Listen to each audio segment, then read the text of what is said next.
Welcome to Real Estate Leadership. Today on this episode with Turner and myself, Travis Hitt, we're going to be talking about prepping your home to sell. Getting it prepped and going. Let's go.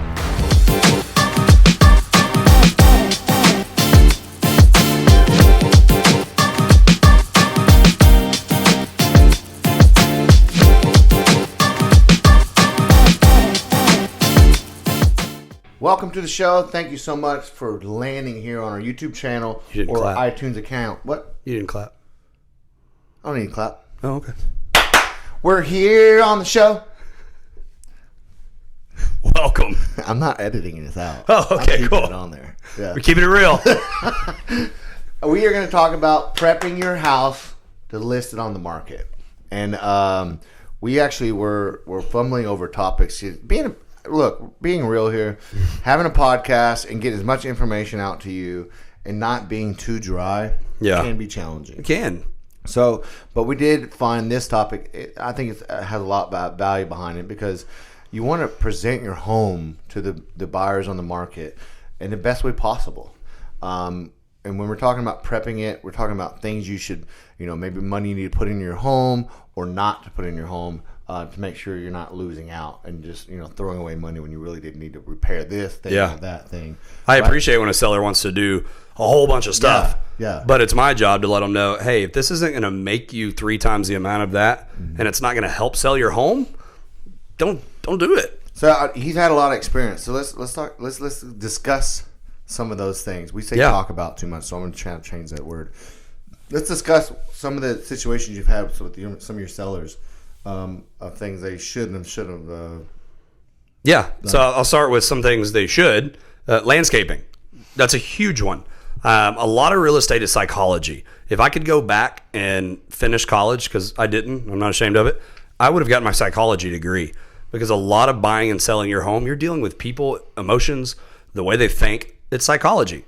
So everybody knows the first 15 seconds somebody pulls up to a house, they're thinking, I like this home or I don't like this home. And a lot of people, whenever they go to sell their home, they're only focused inside. They're not focused outside. Some of the best money you can spend is on the exterior of your home within your landscaping to make that wow factor when people pull up. Yeah, so the listing, perfect example. The listing that I have, this gentleman, he loves to landscape. Perfect. Right? Well, right now, if you're watching this video, it is in the end of December, January, next year is next week. And landscaping doesn't look so pretty. It's dead. Flowers aren't blossoming and stuff like that. So, luckily, he had some really nice photos of his front of his home. Okay. He literally put like $10,000 a year into landscaping every single year. Wow. It's his hobby, right? Yeah. It's excessive, right? That's what he likes to do. I'm not telling you to do that. I'm just saying he had some really good photos from the summertime, the springtime, to post up with his listing photos. Now, when they go up to drive up, it's not going to be that way right now. But if they looked at the listing before coming here, they saw all their amazing what blossoms. It can look like. Yeah, the grass, the trees, the type of trees, all the flowers and stuff, and it was extremely impressive. I was impressed. I was like, wow, this is really that cool. helps. Yeah. So that outside, I think the same thing. It's in psychology. When you drive up, the first 2 seconds you meet somebody or see something, you're judging it from face. Cover the book, right? 100%. Right. What are some other things that people shouldn't do, right? Or maybe let's talk about what you should do first, right? Okay. Go inside the home. Yeah, cosmetics. So I tell people, you always want to do the stuff that's going to keep people from digging deeper. So like looking at window seals. So a lot of people don't think of that kind of stuff, but over years, your caulking and your window seals start to degrade. Mm-hmm. And so doing touch-up paint in those areas goes a long way, because I always tell people, if somebody walks in your home and they see something simple that wasn't fixed, why are they not going to think, what else didn't that homeowner take care of that might be major? And that's probably not the case. A lot of times it's not. You just don't get around to replacing $3 parts, $15 parts. But that's important when you go to sell your home, because you want to keep people, you want them to understand this home was lived in and it was well taken care of. Yes. So I have a handyman that I keep for my clients. He charges an hourly fee, and I tell them, hey, let's do some touch-up paint. Let's recaulk all of your windows. If you have, like a lot of people, your light switch plates, sometimes they're cracked. people don't think to fix that, but if an inspector sees that, he's going to keep digging, because if you can't replace $1.30 part, did you service your HVAC? Did you take care of your water heater? The big things. Yeah. So a lot of times people are only focused on the big things, like your appliances, your flooring, your countertops. They're not looking at the small things. Yeah. Okay, so those would be low entry to fix. The paint, the caulking. I know most people can do themselves, but like you said, your trusty realtor. Most of the time, I have my handyman. He has his handyman that could refer to do those things for you. Maybe you have a busy schedule and you don't have time to do that. But those are definitely, like when you started off the show with, the psychology of it is that if you can't take care of the little things, then the big things are definitely going to be taken care of. Like the air filter's not changed ever, and it runs your HVAC system like crazy. Right. So what are some of the things that you shouldn't do? So I always tell people when it comes to big ticket items, like a lot of people, they want to replace their appliances or countertops, things of that nature, or repaint the entire home, which costs whole remodel. Basically, fix it up, make it look nicer. But if you're not going to get 3 times the amount of money, or 2.5, 3 that you put into it to go to sell it, don't do it. So is that like the equation? That's what I use, because if you can't do that, then you're spending money when you're not making more money. Yeah. So if you look at the comparable sales and it's not gonna add that much value, don't go spend the money, because a lot of the things that people do when they go to sell a home, you don't know if that's the thing that the buyer's going to choose. Yeah. So if you go replace a bunch of stuff and spend a ton of money to fix things, who knows if the buyer's going to appreciate what you did? They may still be thinking, geez, this is new, but it's not what I would have chose. So now I have to pay a higher price and I have to go fix it. Yeah. So now if you have really, really old stuff and all the comparable sales have newer stuff and you're trying to price it the same price as them, well, that's not going to work. That's when it's worth fixing some stuff up. But I tell my sellers all the time, that's why I have a pre-listing meeting to go look at everything with them. And we talk about what you should and shouldn't do, what's going to make you more money, what's going to help your home sell faster, or what's not. And like I said, I appreciate when sellers want to do that, but you got to do it the right way. Painting's a big one. So whenever, that was my question for you next. It's a big. Like for instance, like I know this, like a lot of people that have live in homes in the 80s and 90s. They have the wood paneling walls. Right. Or they might have really bad paint color. From the 80s, like the yellows and browns. I call it canary yellow. Yeah.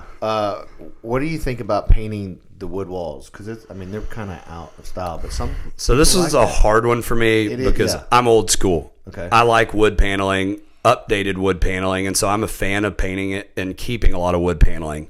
The majority of people are going to rip it out. Majority, and I hate it. I hate to say it, but me personally, I like it. Yeah. We are seeing more of it again, but if it's the really old, thin wood paneling, most of the time it's best to go ahead and take it out.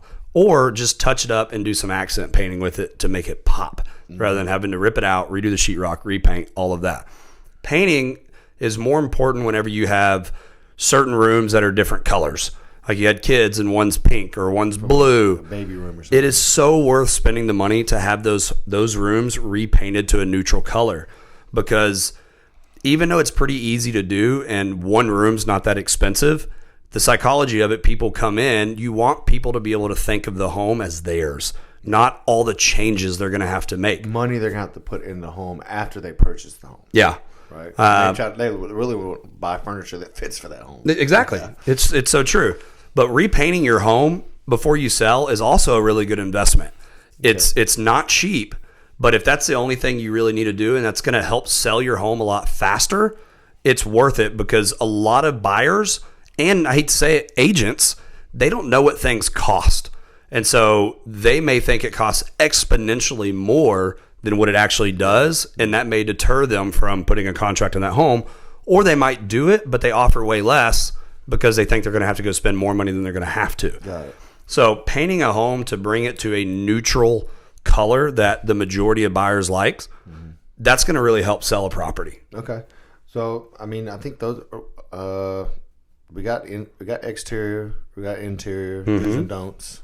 Yep. So, number one would be exterior. You come in straight up to the home, have not crappy rocks everywhere, and clean it up, make it look a little bit organized and in place. Make it nice. Make it look like things are in place. Hose is not just drug across the front yard. 2021 market's gone. You still need to do some stuff to make your house nice. You can't just put it up there and think and then insides, like the little things, the caulking around the windowsills, maybe some touch up on some drywall, electrical, panels, plugins, switches, those $1.25 that cost things that have a crack in it. It literally just takes a Phillips or a flathead to replace that. Just do it. Yeah. Little things like lighting and light bulbs, fixtures help. Make sure your light bulbs are light bulbs. Light bulbs, dude. Please. As a listing agent, that's one thing I take on a lot of times, which I would rather my seller do it. But if you have most homes, whenever you buy them, they come with the yellow type lighting. Well, a lot of people will go repaint their cabinets white, or everything's turning into more white. Well, you don't realize when you have those yellow type lights installed, iridescent looking. Yeah, the iridescent. They don't allow your white cabinets to look truly white. And it also looks worse in the photos. So one of the best things you can do when you go to sell your home is replace your lighting to more of a brighter white, because it really makes your house stand out in photos. And whenever people walk in, it looks a lot prettier. It really does. So more fresh. Lighting's important. Same with fixtures and light fixtures. It's really easy to change faucets, to change door handles, to change some small lighting, but it makes a world of difference whenever you sell your house. So I tell people if they have super old faucets and a lot of other stuff has been updated, or like one of those old plastic ones. Yeah, just the old. I'm not talking about. It's like discolored. Yeah, you use it every day. Go spend $40-$50 on a new faucet to put in your bathrooms or door handles. It's those little things that you can spend a couple $100 on, but you're gonna get a return on it. Yeah, because just like the light switches you said earlier, if you can't change a discolored plastic water faucet in your kitchen, what are some other things that you didn't really pay attention to? Yeah. So the psychology of it. So we did the exterior, interior, be all those things, the lighting, and I think that painting in a lot of homes that I've been seeing, it would definitely bring everything back to a neutral, so that buyer doesn't feel like they have to dump a bunch of money, or they're ignorant. Ignorant means that you don't know how much it would cost to do that, and then you might not get a contract. So those are the things I think that we both would believe you need to do to prep listing your home to put on the market. As we said, this is not like the crazy 2021 market anymore. You got to put some work into it, and people aren't going to pay crazy amounts for an ugly home. So and if you have questions, we like these to be more short and sweet. We don't want to be elongated and just go through everything. So we could sit here and talk to you about a lot of different stuff you could do or should think of doing. But that's what your realtor's for, whether you choose us or not. So we want to put ideas into your head that you can have the right questions to ask whoever you're using, right? But if you have questions for us, just drop it below, and we'd be happy to answer if you're going through a situation. Yeah, so share this with your friends and family.